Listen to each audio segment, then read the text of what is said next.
The following is a Hoop Ball presentation.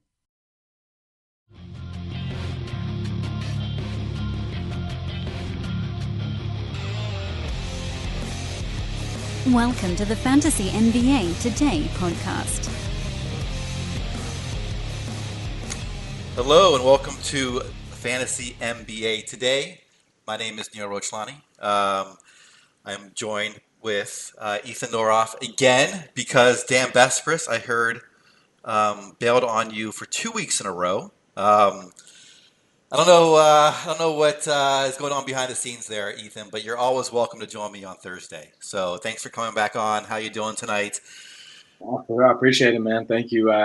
Won't bag on Dan too much for his inability to get me on the same schedule as he can, but we'll eventually get it popping. But I'm happy to be back, man. All is well. I feel like I'm feeling a lot better than most Celtics fans right now. Yeah, exactly. We are recording this as Boston has just been, or about an hour ago, probably like 2 hours ago, Boston was eliminated from the Eastern Conference semis. They did not meet expectations, we should say. If they were like a fantasy draft pick, they would have underperformed this season if you had them on your team, so to speak. But before we go to there, let me mention our sponsor, Hawaiian Isles Kona Coffee. Find their products at hawaiianisles.com and at amazon.com. All right, let's move on to the basketball situation in Boston. Not only did the team lose tonight, they are probably losing players in the offseason, which is going to affect everyone's fantasy value next year. First of all, what are your thoughts on the series? What did you think about the series? Well, I think Paul Pierce might want to have his commentary back after the series is over. Or maybe we could just say, you know what, he was actually right. I think he just meant it for the Bucks. I think, look, the Bucks were billed as the better team the entire time. The Celtics really had their ups and downs this year, sort of a roller coaster season for them. And I think you just saw the Bucks sort of take control of that series after the initial 1-1 split.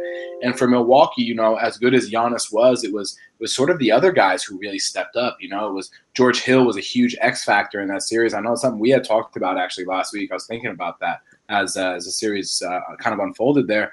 And so George Hill was a big piece for them. And, Brook Lopez was contributing, and Eric Bledsoe sort of got back on track in the final game. And when you had even Nikola Mirotic, had his contribution. So I think Chris Middleton obviously is, their second pack or second dog in the pack next to Giannis there. So I think they're just a really deep team. Now they have Malcolm Brogdon back as well, and there's a lot of talent there. And, Celtics just couldn't find that cohesion this year. It felt like they could never really get on the same page. And, now they enter the summer, and there's a lot of uncertainty because Kyrie Irving is going to opt out of his contract. Terry Rozier is a restricted free agent. How much do you want to pay him? Gordon Hayward's coming back, but, at over $30 million a year. Marcus Morris is a free agent.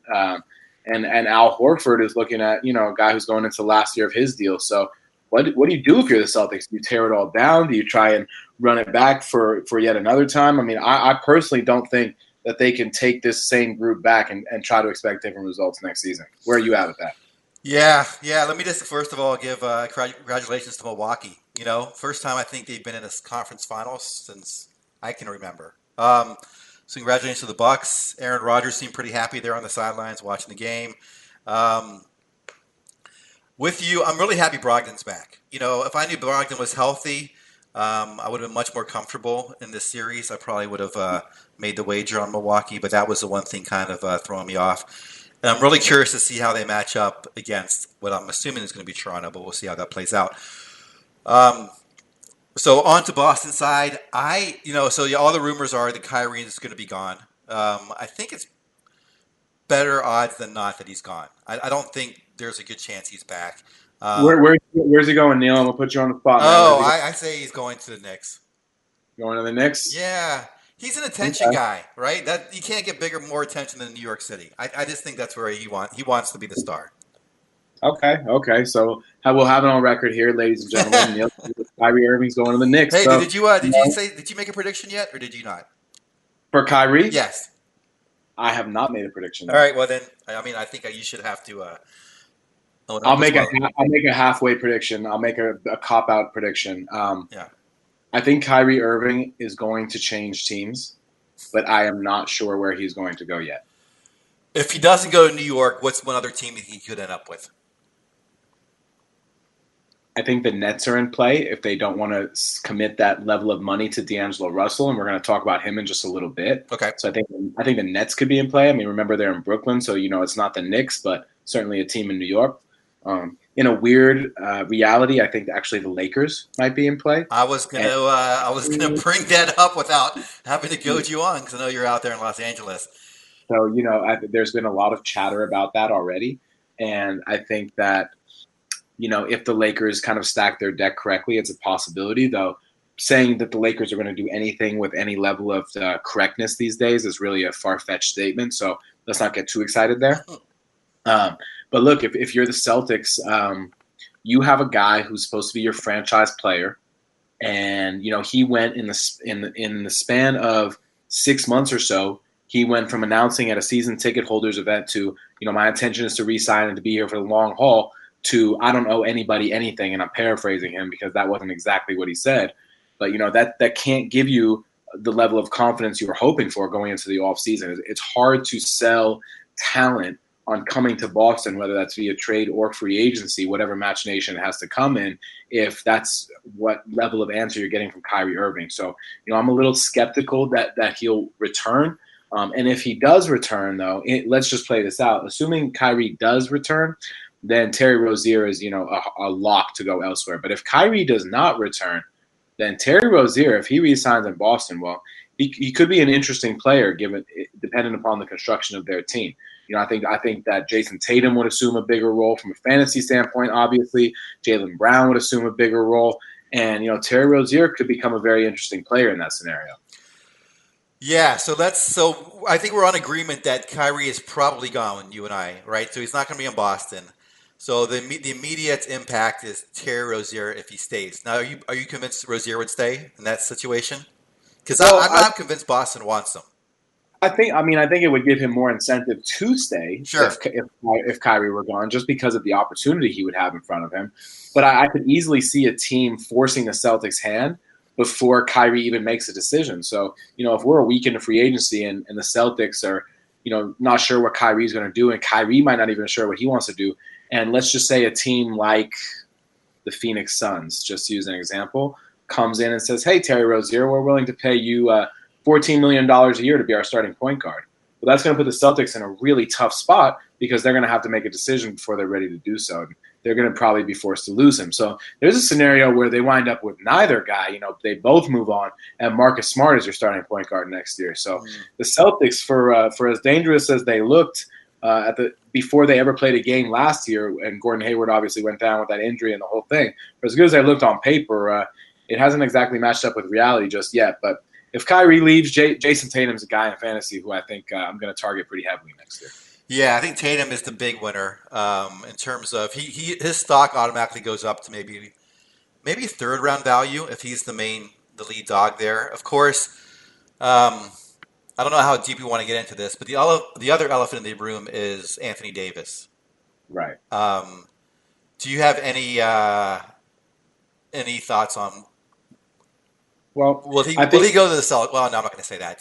What do you think could play out there? Look, I think if you're the Celtics, if you're Danny Ainge, right? His nickname is Trader Danny for a reason, right? He's always looking to reshuffle the deck. So if you're Trader Danny and you're looking at this team and you're saying, okay, I got to find a way to make improvements without sacrificing too much, and what are you going to trade for Anthony Davis that does not include Jason Tatum?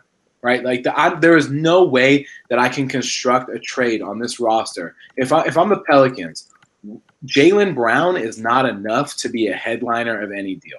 Mm-hmm. Like that is just not going to work.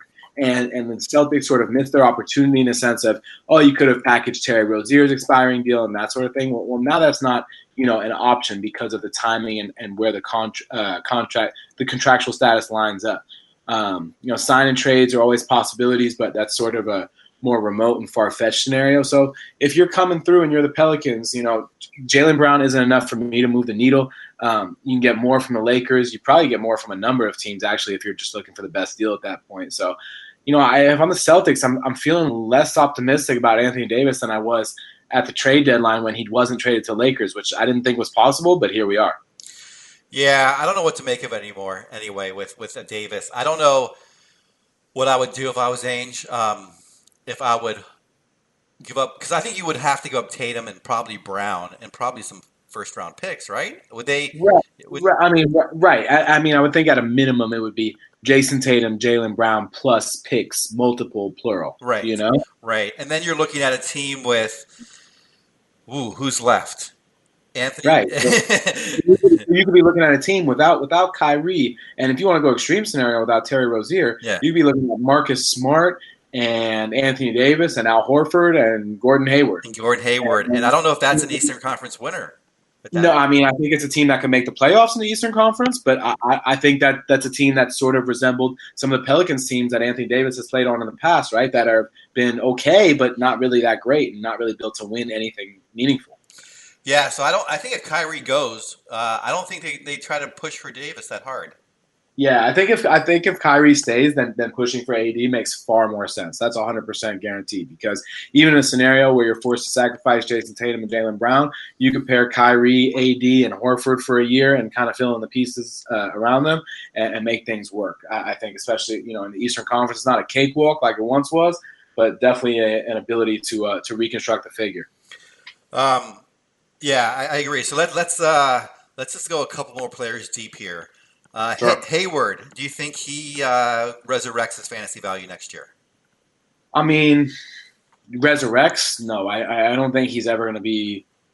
Well, that may be too bold of a statement, but I'm going to say it anyway. Yeah. I don't think he's ever going to be the player that we saw in Utah. I think that was right place, right time, right period of his career, right circumstance, right usage. Just everything was so good for him about that situation. It honestly really shocked me when he signed with the Celtics. Not because I couldn't see why. Like, obviously the Brad Stevens connection was clear, but it just really surprised me because he was such a good fit in Utah and how they used him. And I thought there was finally sort of a breakthrough in that regard. So it was surprising in that way. But, he made his decision. And look, if I were looking ahead at fantasy drafts, and I'm looking at Gordon Hayward, even in a world without Kyrie Irving on that roster, to me, Gordon Hayward is still well outside the top 100.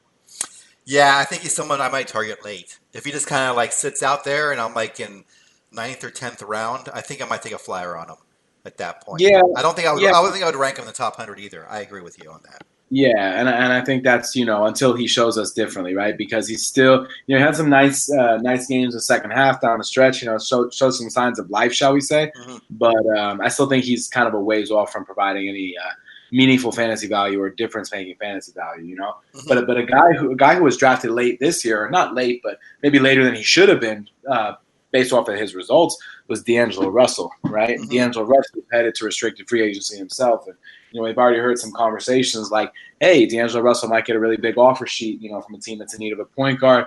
Will the Nets match that kind of offer? All indications so far from Brooklyn have been, yes, we'll match anything for D'Angelo Russell. But, if Kyrie Irving's camp comes calling and says, hey, we need you to wait a couple of days because, you have a pretty good shot at Kyrie Irving, what do you do there, Neil, if you're the Brooklyn Nets? Do you wait on Kyrie or do you reinvest in D'Angelo and hope what you saw from this year's growth was real? I love what D'Angelo did this year in terms of, I think he's emerging into a quality point guard, but I think they have a better one in their backup. I really do think Dinwiddie's better. Is that crazy for me to say? If you would have asked me that question, in fact, it's funny enough, I was just having this conversation with a group of friends earlier today. One of my good friends, he asks for our predictions every year. And so, he always writes them down, then we kind of rediscuss them at the end of the year or toward the end of the campaign or whenever a team season ends. And one of the things that I said was, D'Angelo Russell was going to get a big offer sheet from another team, and Spencer Dinwiddie's going to take on a more prominent role. And so, I thought D'Angelo Russell, let me give him props. I mean, he surprised me this year. He definitely showed the signs of improvement that I feel like I and so many others have been looking from him for a period of time now. So kudos to him for that. Kenny Atkinson did a really good job with him. They put in a system that makes sense. It's a good situation for Russell because he doesn't have to be anything in Brooklyn, whereas he had to be someone he wasn't ready to be with the Lakers. It's just a totally different circumstance for him. That being said, you got Spencer Dinwiddie on sort of a value contract, at least in terms of NBA context. If I have a chance at Kyrie Irving, I'm probably going to want to take my chance at Kyrie Irving. Yeah, if it's between the two, I would definitely take Kyrie. I would actually spend my money elsewhere, though. I think they're okay in the backcourt with LeVert and Dinwiddie and who else am I missing out there? I think they have one more player who can handle the ball pretty well. But anyway, I would spend my money elsewhere. I think they need help. I do like Jared Allen, but I think they need perhaps some wing help over there in Brooklyn. I do want to go back to Boston, though. I know we were moving on to D'Angelo Russell. I want to go back to Boston for one more player. Looking forward into the crystal ball for next year. Yeah. Al Horford. This year I avoided him because I was worried this might be his drop-off year. Clearly that was not. Would you recommend that he holds pat next year? What do you think about his fantasy value? Love Al Horford, steady, consistent, always dependable. Also love when players are in a contract year. And, I think Horford's a guy who's kind of always on my radar because he doesn't really hurt your team. He does a lot of little things that add up across the box score. If no Kyrie, then he goes, that much higher on my board. With Kyrie, he probably settles in about his usual spot. The big wild card is, if Anthony Davis winds up on that team. I personally don't think he will, but if he does, then I might have to knock Horford a few pegs down just because Anthony Davis can be so dominant down low. So take away some of those rebounds, maybe some of those defensive stats as well. So that's a consideration. So for me, Horford's a solid target.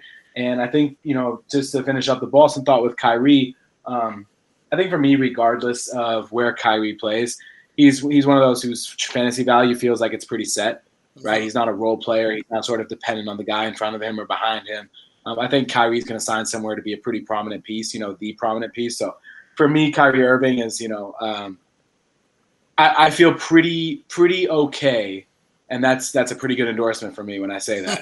If Kyrie Irving is coming off the board, between 15 and 24 more than between 12 and 15. Like I feel more comfortable in that latter half of the second round than the first half of the second round. Yeah, I think that's a good point. I forgot to mention about his value. No matter where he goes, I think his value pretty much holds steady, fantasy value for next season. So I would say I'm with you. I think 15 is where probably the earliest I would take him. I'd probably take him late second round, though, if I could get him that late. So I trust him very much no matter where he is. Al, yeah, maybe I'll put him back on my radar next year if Anthony Davis is not there alongside of him. I think that's it for Boston before I allow us to move on. Sorry to kind of rein it back in there, but I wanted to get your thoughts on Al Horford. Kind of talked about D'Angelo Russell. Let's say D'Angelo Russell goes. Let's say he doesn't sign with Brooklyn. Are you and Kyrie doesn't either? How high or how bullish would you be on Dinwiddie and LeVert for next season?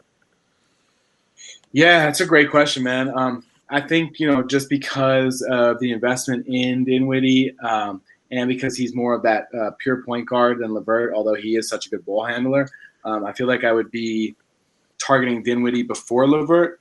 I don't think I'd be too shy about it either. I'd probably go something like top 60 maybe if it was the right team build. That sounds about right. If 12-team league, that's the first 5 rounds, so 4th, 5th round pick.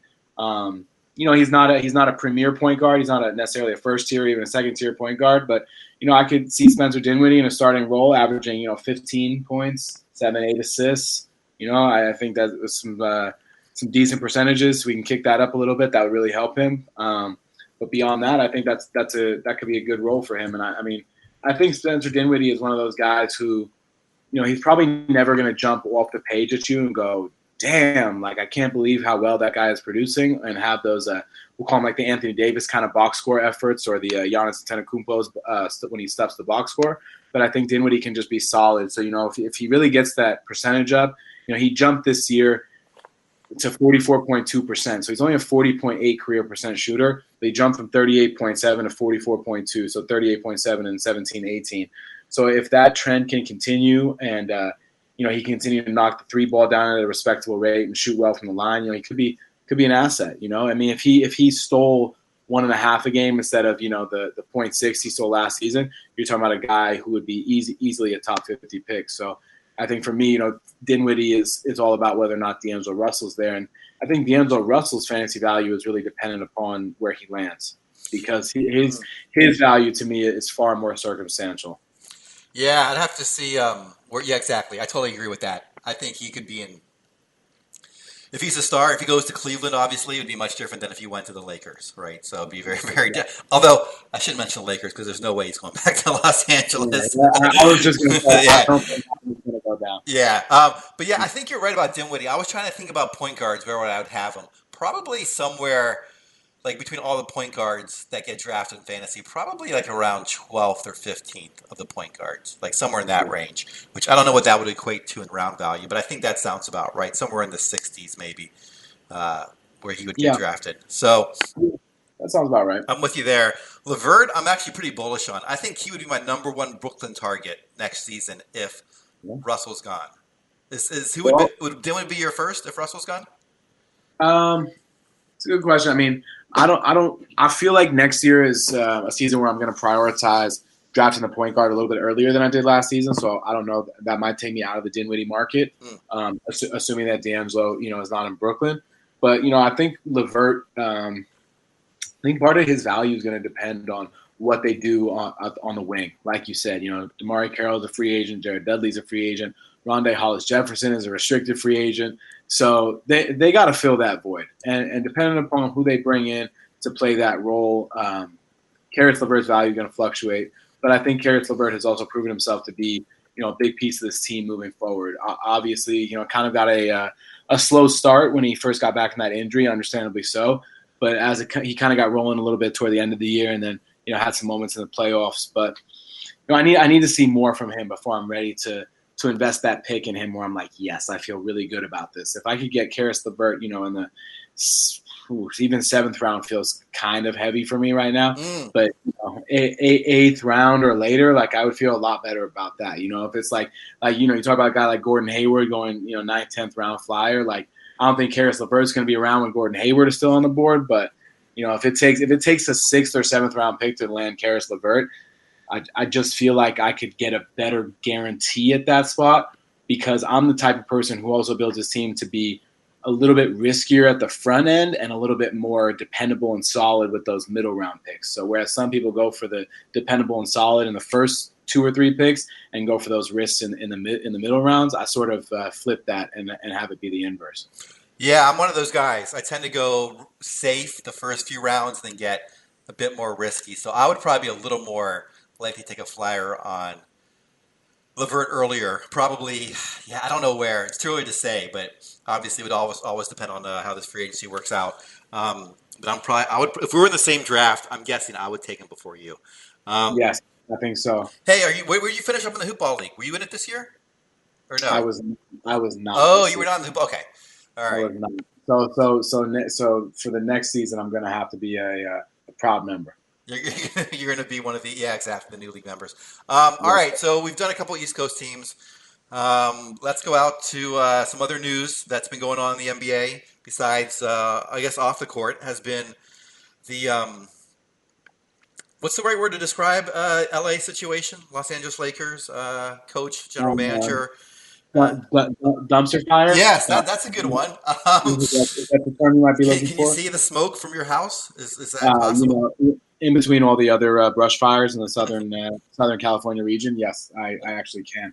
No, I mean, look, the Lakers, they're a mess. I personally think Kurt Rambis is probably running the show at this point, which is sort of both flabbergasted, like leaves me flabbergasted and dumbfounded, and those are two very different emotions for me. So Yeah.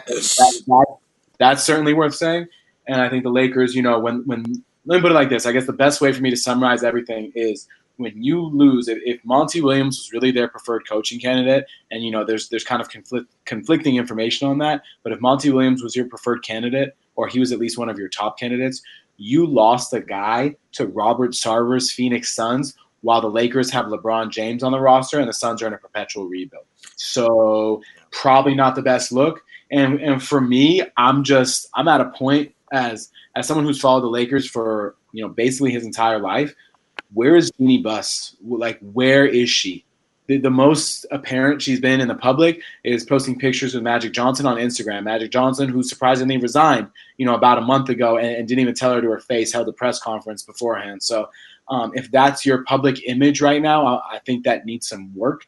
And I think the Lakers they really need to put an emphasis on optics and how things look, because right now silence is not helping them, especially when there's been so much uncertainty and misdirection, quite frankly, over the last several years. Do you think the way they handled Luke Walton is affecting who wants to go there and coach, or you think that's irrelevant?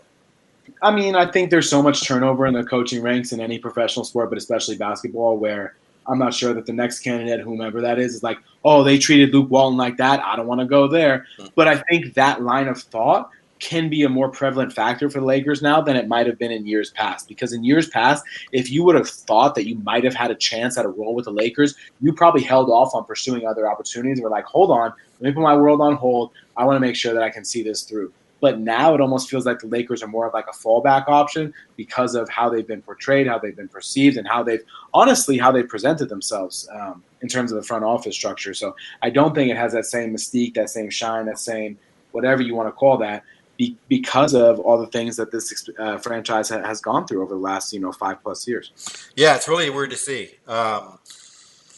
It just seems like it's one of the more, like when I think of dysfunctional, I would actually say Sacramento is more functional right now than the Lakers in terms of front office, and it's crazy to say that because they were my measuring stick for dysfunction like 5 years ago.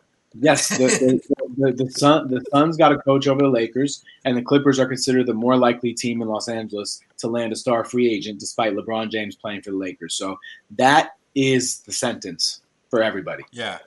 Do you think you're going to get a good coach, or do you think it's going to be like someone? Look, I think that regardless of who the coach winds up being, or who the star winds up being next to LeBron, or all of these variables, I think the Lakers just need to commit to a direction, right? That's my thing, is that it was Ty Lue or Monty Williams. Now it might be Frank Vogel, but it could be Jason Kidd, but it might be Juwan Howard. And just what is the criteria for your search? Because it just seems like it's a little bit all over the place. And before Magic's resignation, he went on record saying, oh, we'll get one of those guys to play with LeBron. Like, that's the plan? One of those guys? Like, it needs to be a little bit more specific than just, hey, we'll get somebody and it'll be cool. Because you're already not going to be the favorite in the Western Conference, even if you pair LeBron with somebody. LeBron and AD, let's say, would be a nice pairing, but does that make them a favorite over the Warriors? Does that make them a favorite over the Rockets? Does that make them a favorite over the Clippers if there's somebody who signs Kawhi Leonard and Kevin Durant this summer? Like, there are so many possibilities, and so the Lakers, I think, are just searching for relevance. But relevance, in order to be relevant, you have to have a direction. You have to understand where the flow of things are going. And right now, it just feels like the Lakers are kind of dog paddling. They're not really going anywhere. Yeah, I think you're right. I think I don't know what. Ever since the Jerry Buss, I guess, kind of left this franchise, it really hasn't been the same, right? Ever since he passed away, unfortunately. Yeah, man, and I think Jeannie's been searching ever since, and when you're searching for a sense of identity, it can be difficult. But you also have to allow yourself to receive feedback, surround yourself with people you might not know as well, and grow from those moments rather than just defaulting to what's familiar. So, we shall see how it plays out. The Lakers, they're going to have time on their hands now. That it sounds like Ty Lue's at an impasse. It's not going to happen. Monty Williams is off the board, so at least they're going to have some time to make their next decision, and we'll see what winds up happening as a result. So I'm gonna put you on the spot for our last couple things here, man. I'm gonna toss them to you, and it's just a one-word answer on these, and then we'll elaborate a little bit. All right. All right. So one-word answer: Kemba Walker, staying or going from Charlotte? Going. Okay, Neil. One-word answer: where is Kemba Walker going? That's Kemba not Walker. a team name. No, one word. I need one team name. Utah. Utah. I have no idea where he's going. That is an answer. Okay, you heard it. So Neil's in on Kyrie in New York and Kemba Walker in Utah. Well, if that happens, I'll draft Kemba Walker with my first round pick next year. Okay, I'll tell you that much. I think Utah and Mike Conley might finally get together this offseason. It might be a match made at the right time. So we shall see. But, Dennis Lindsey, the GM out there, he did say that the Jazz, as much as they love their core, they can't just keep running it back. So, maybe they're a dark horse. Maybe they're a sleeper. We'll see. I think where do you think he's going to go? Well, first of all, how about you? Do you think he's staying or going? I think he's staying, Okay. and I think he's staying because I think they're going to shove a ton of money in his face. They're going to make him the face of that franchise for the rest of his career. And it's really easy to say, hey, I'd love to go play for the Knicks, or I'd love to go play for the Jazz, or I'd love to go play for this team. But when you got all that money in front of your face, and it's almost $250 million, and you're going to be on Michael Jordan's team for the foreseeable future, potentially the rest of your career.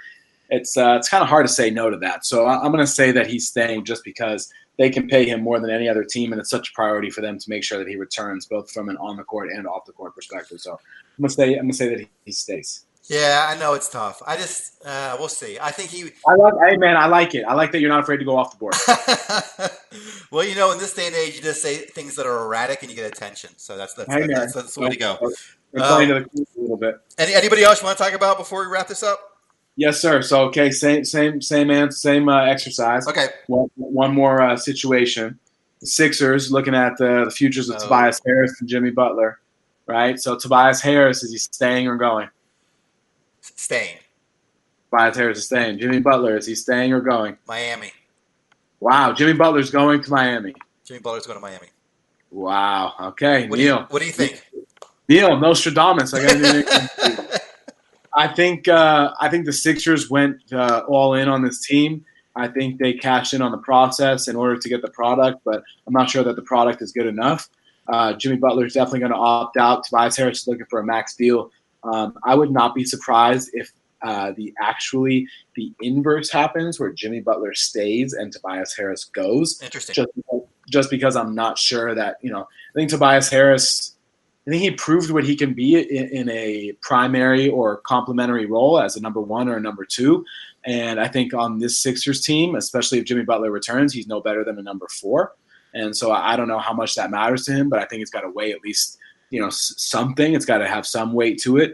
And I think Jimmy Butler, what an interesting guy. He seems to not clash with his teammates, but, he really keeps them accountable. And, that doesn't really work for everybody. Some people don't like that style. I personally love it, but some people don't like that approach. And so, but I do think he's a good fit in Philly with the potential to be a better fit as he gets more familiar with that team.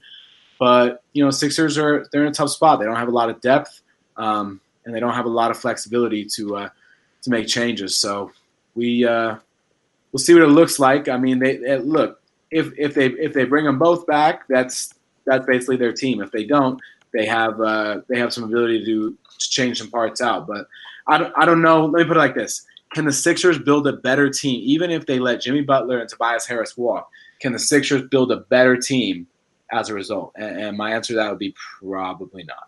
Probably not. Let me put you on the spot here. So let's go back with your assumption, which is probably better than mine, which is Butler stays. Where would you rank him next year if he stays? With that situation, with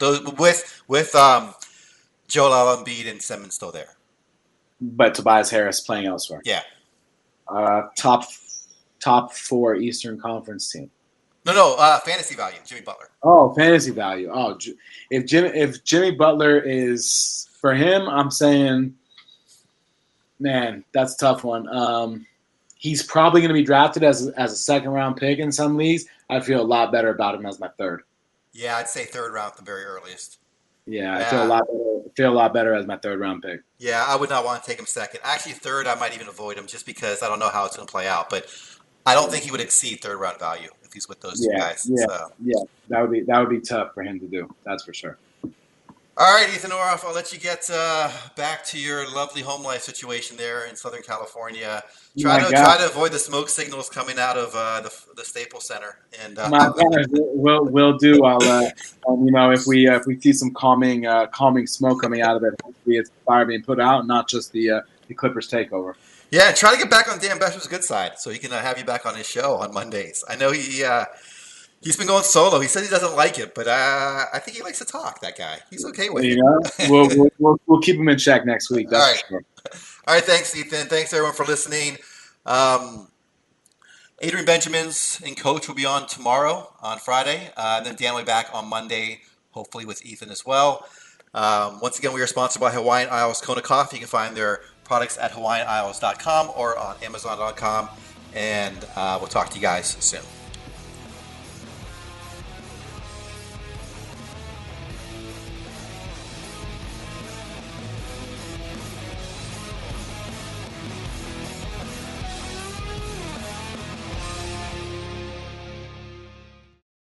This has been a Hoop Ball presentation.